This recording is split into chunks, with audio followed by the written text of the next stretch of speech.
Kalau kamu membaca upamanya dari Cindy Adam diskusinya dengan Pak Karno, mengungkap dari seseorang yang tidak mau disebut namanya, memang yang terungkapkan memang Sultan Hamid Al-Qudri itu yang menggambar Garuda.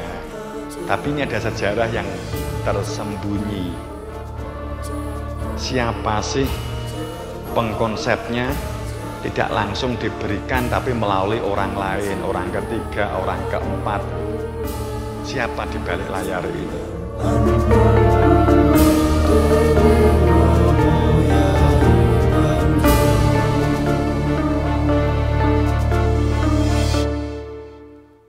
Assalamualaikum warahmatullahi wabarakatuh.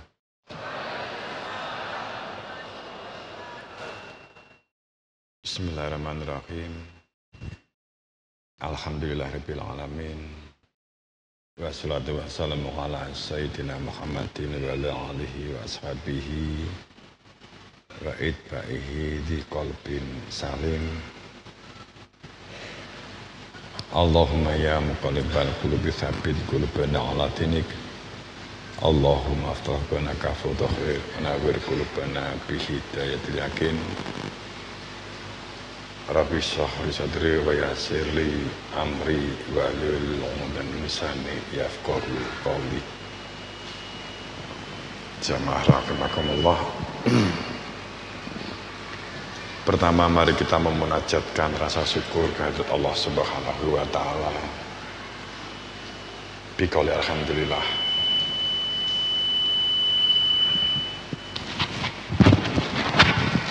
Jelas ya? Jelas.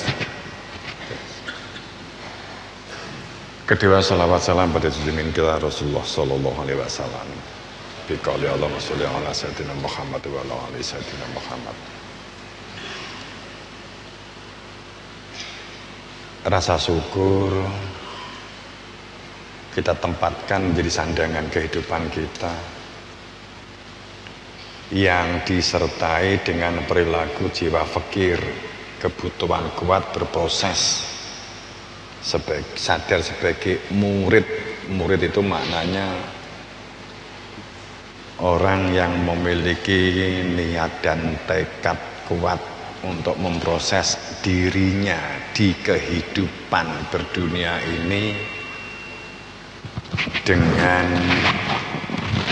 tujuan, dengan maksud keselamatan, dengan tujuan supaya selamat lahir batin dunia akhirat. Kemudian fakir ini menyertai perilaku syukur. Syukur di pertama yang utama, syukur digelemake, syukur dimaukan, nyuwun ilmu, syukur digerakkan kok. Jenengan ki awake dhewe ki digelemke nyuwun ilmu, bergerak untuk mencari nyuwun ilmu, mencari kemudian nyuwun ilmu. Ilmu yang membuka hakikat jati diri fitrah manusianya, ilmu yang membuka hakikat kehidupan sambil dihayati bareng ya.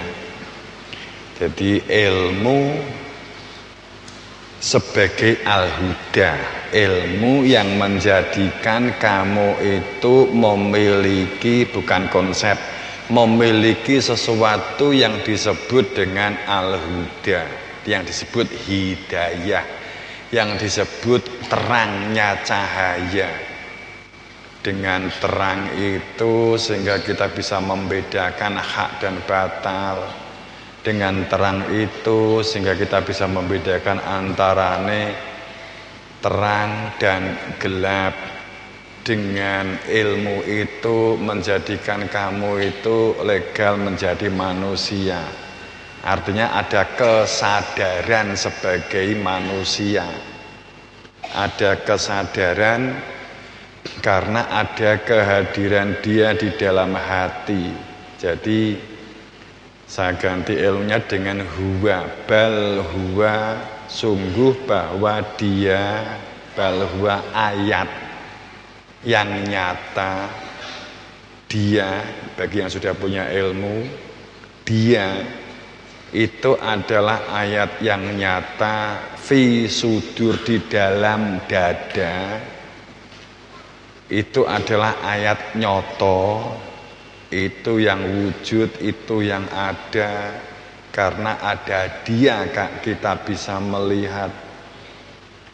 Hanya karena dia kita menjadi sadar sebagai hamba Tuhan.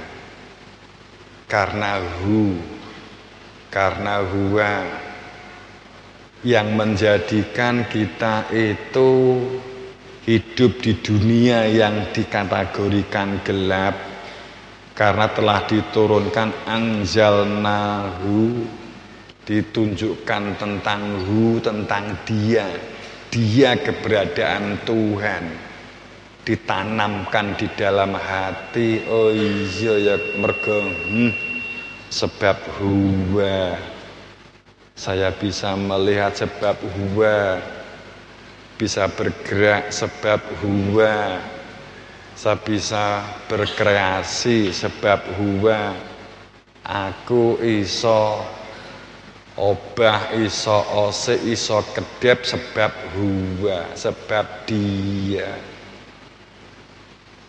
Sehingga sebab dia kita itu nggak berani ngaku. Faktanya hanya karena ada dia kita bisa, kita wujud, kita ada. Kalau nggak ada dia di dalam diri kita, kal mayit, ya kita tuh persis kayak jenazah, kayak mayit.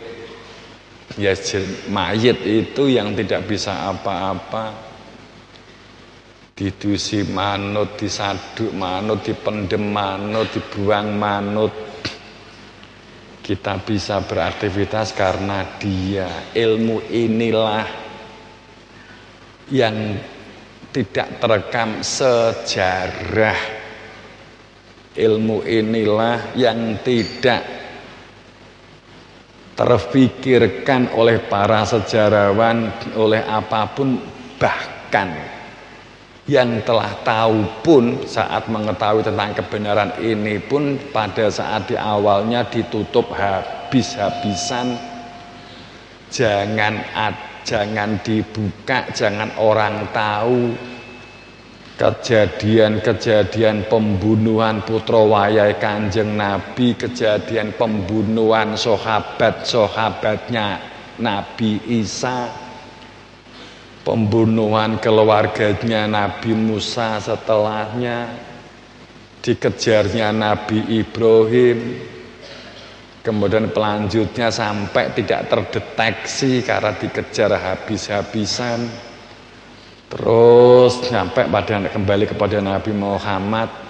Setelah Nabi Muhammad wafat terjadi pertikaian yang rekam jejaknya di dalam histori sejarahnya itu dianggap sebagai sistem demokrasi politisasi Islam, sebagai Islam yang bermakna politis, makna kekuasaan.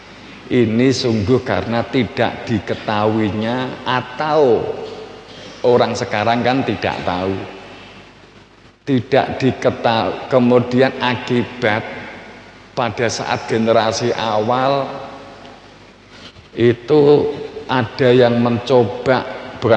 ada yang berusaha melakukan menutup informasi, menutup kebenaran. Karena tidak terima saat Nabi Muhammad awal mula menyampaikan tentang kebenaran tauhid, titik tertentu menerima karena memang ajaran ini ada kehidupan yang lahir, intinya bersyariat, semua tatanan syariat, ngopo poso dilakukan, sholat dilakukan, zakat dilakukan, diperintahkan. Karena untuk membentuk karakter-karakter kita, karakter-karakter manusia hidup di dunia ini supaya punya perilaku sosial yang baik, memiliki kesadaran sholat, memiliki kesadaran yang hatinya sambung sadar bersama dengan Tuhan, karena ada kehadiran Tuhan. Makanya sholat itu lidzikri, intinya adalah zikir. Saat kita sadar sebagai hamba, maka kita tidak menjadi manusia serakah, seharusnya begitu. Kita tidak menjadi manusia yang sok kuasa. Kita tidak menjadi manusia yang melecehkan dan membuli orang lain, karena sadar. Kita sadar sebagai hamba ada Tuhan di dalam dada, ada keberadaan Tuhan, ada Dia di dalam dada, sehingga bahwa kesadaran ini hadza ummatukum ummatan wahidah, ummatukum ummatan wahidah, umat dari diri yang satu kembali kepada yang maha satu. Itu jika telah ditunjukkan ini loh hakikatmu, ini loh fitrahmu yang asal fitrah dari Tuhan itu, sehingga ada kesadaran, sehingga nggak akan berani melecehkan orang lain secara syariatnya, tapi batinnya punya tujuan, punya kepastian hidup. Sekali lagi, ilmu ini disebut alimul ghaibi wa syahadati, atau disebut ilmu zikir, atau disebut ilmu nyapati. Ini benar-benar ditutup hebat oleh mereka yang oleh nafsiyah, oleh syaitoniyah, oleh jiniyah, oleh iblisiyah, yang direfleksikan dalam bentuk orang-orang di saat di zaman itu. Ini yang tidak terungkap. Kenapa kok umat Islam kok benturan terus menerus? Sekarang ini hanya menganalisa sejarahnya, karena politik, karena kekuasaan, karena perebutan kursi, karena perebutan khalifah. Padahal itu intinya awalnya tidak menerima. Saat Nabi Muhammad wafat, sopo yang melanjutkan? Padahal ini berkaitan dengan ilmu, berkaitan dengan untuk memfungsikan hati nurani, berkaitan dengan supaya manusia punya tujuan hidup, supaya manusia tahu tujuan hidupnya, supaya manusia tahu hakikatnya. Selalu begini terulang sejarah, pun pada saat kemerdekaan. Kenapa? Ada sesuatu yang hilang, yang kalau kamu membaca umpamanya dari Cindy Adam diskusinya dengan Pak Karno, mengungkap dari seseorang yang tidak mau disebut namanya, memang yang terungkapkan memang Sultan Hamid Al-Qudri itu yang menggambar Garuda. Tapi ini ada sejarah yang tersembunyi. Siapa sih pengkonsepnya? Tidak langsung diberikan, tapi melalui orang lain, orang ketiga, orang keempat. Siapa di balik layar ini? Yang disebut oleh Pak Karno orang yang tidak mau disebut namanya. Sehingga Garuda itu nengok ke kanan, itu ada maknanya, ada maksudnya. Jadi Garuda itu menengok ke kanan itu ada makna, ada maksudnya. Jadi kalau di otak-atik sih biasanya orang diungkapkan itu menengok kanan itu karena menengok kewaspadaan atau melihat Sabang sampai Merauke kan gitu. Jadi miber kan delok gitu kan Sabang Merauke. Tapi di dalam penjelasan guru kita dari gurunya, ya, ini memang nggak pernah diungkap. Karena beliau sok ngungkape, nek wis titi wancine